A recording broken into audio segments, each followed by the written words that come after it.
সন্ধ্যাবেলায় ক্ষুধা মেটাতে মাঝে মধ্যেই ঝালমুড়ি খান অনেকেই, কিন্তু জানেন এর ফলে শরীরে কি হচ্ছে? কিভাবে মুড়ি খেলে পাবেন উপকার? এছাড়া কখন মুড়ি আপনার ক্ষতি করবে সেটিও জেনে রাখুন। চিকিৎসকরা বলছেন মুড়িতে এমন কিছু উপাদান থাকে যা শরীরের রক্তচাপ কিছুটা হলেও কমাতে সাহায্য করে।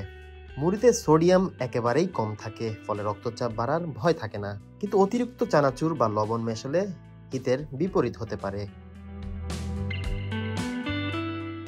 এই গরমে মুড়ি খেলে পাবেন উপকার, কারণ গরমে শরীর প্রচুর শক্তি ক্ষয় করছে।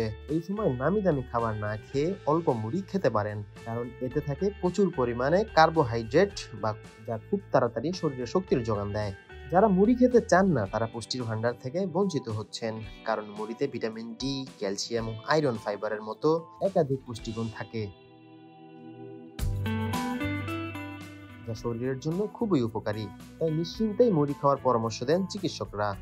চিকিৎসকরা বলছেন মুড়িতে বেশি তেল, মশলা ও চানাচুর ব্যবহার করলে তা হজমের সমস্যা তৈরি করতে পারে। তাই মুড়িতে হালকা তেল, অল্প মশলা এবং শসা ইত্যাদি সহযোগ করলে সেই মুড়ি অনেক উপকার হবে। চিকিৎসকরা আরো বলেন মুড়িতে বেশি মশলা, তেল ব্যবহার না করাই ভালো।